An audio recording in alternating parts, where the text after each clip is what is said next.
बिस्मिल्लाहिर्रहमानिर्रहीम 27 दिसंबर 2014 में असांजो राणीपुर शहर में दुकान हुयो उतां 14 नालो साईं मोहम्मद रमज़ान जामड़ो असांजो 2014 27 दिसंबर ते 7 लख रुपया राणीपुर शहर में दुकान उहो फुरिजी वई। उतां बि असांजो तॾहिं गुलाम मुस्तफ़ा आराई जेको आहे एसे हुयो उहे बि तॾहिं पैसा वठी माण्हुनि खे छॾे ॾिनई। उहो बि असांजो को बि तदारक न थियो। वरी असां दुकान ॿाहिरि कढियोसीं बाईपास ते। वरी कल्ह जेको आहे शाम जो 6:30 बजे मुंहिंजो छोकिरो गमट मां पैसा वठी रिकवरी करे जीअं दुकान ते पुॻो त ईअं सम्झो त 6:40 ते या 6:45 ते 6 माण्हू दहशतगर्द आया जेके असांजे छोकिरनि खे धक हणी ऐं पैसा बि लख रुपया फुरे विया, मोबाइल बि खणी विया, बटूं कार्ड ॿिया बि जेके कागज़ पट हुया उहे बि खणी विया। उहो बि राणीपुर जो असां वटि पुलिस वारो को बि हाज़ुर न थियो, न राति आयो न हिन महिल ताईं आयो आहे। असांजी जेका IG सिंध खे अपील आहे, इहा खैरपुर साहिब खे बि जेका आहे अपील आहे ऐं जेको मुराद अली शाह खे बि असांजी अपील आहे त असांखे ॾोह वापसि कराए ॾियनि ऐं असांजी हिमत अफ़ज़ाई कनि, असांखे तोहफ़ो ॾिनो वञे। हीअ त असांजी दहशतगर्दी आहे। कल्ह बि 7 पिस्टल खणी आया आहिनि, उहे छोकिरनि जे मथां रखी उन सां तशदुद कयो वियो आहे, उनखे मारियो वियो आहे। असांजो को तदारक न आहे हिते राणीपुर में।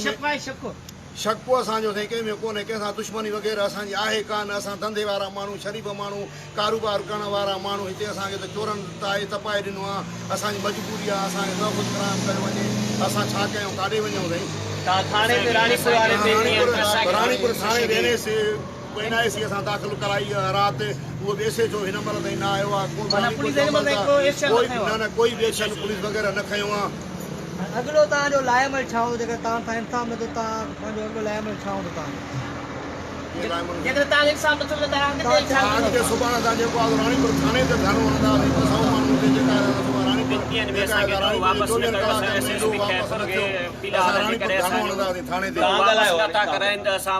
बिरादरी समेत पूरी चीफ जस्टिस जामड़ा चीफ सरदार नज़ीर साहब सां गॾिजी असां रोड बंदि कंदासीं।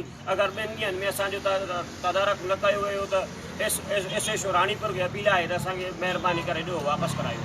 ॿियो भेरो तव्हां सां वाक़िफ़ पेश आयो 27 दिसंबर ते गुलाम मुस्तफ़ा आराई SHO हुयो, उन बि पैसा रोकड़ वठी माण्हू चोरनि खां उनखे छॾे ॾिनो। असांजो को बि हल न थियो। पुलिस पे बीबी आंदी आहे, पुलिस घणे वक्त खां पोइ आई, माना वाधा थी न को केतिरे टाइम ते आई? पुलिस जेका घटि में घटि 2 कलाकनि खां पोइ आई। उहे बि 2 सिपाही 3 सिपाही आया। SHO त कोन आयो साईं, उहो बि SHO कोन आयो। थाणे ते राति असां 2 कलाक ते वेठा आहियूं। SHO कोई बि न हुयो, हिकिड़ो सिपाही हुयो, मुंशी हुयो रायब जामड़ो, उन असांजी NC कटी। बहरहाल ॿियो कोई बि असां रात हुजे आंटी हर वक्त पुलिस रोड़ी केनाल ते पुलिस न हुई? कल्ह शाम 6 साढे 6 बजे पुलिस जी गाड़ी बि कोन हुई। त माना हे पुलिस चोरनि सां रलियल आहे, जाम सां मिलियल आहे। जो को मसइलो जेको आहे रोज़ राणीपुर में वार खाती चोर पियो जेको आहे हर शइ थिए थी, त उन जे लाइ को बि तदारक SHO नथो खणे। 1 कलाक भी कोन विचारे न, बाक़ी ने जेमल फुर्जी जे त उन टाइम कोई भी कोने।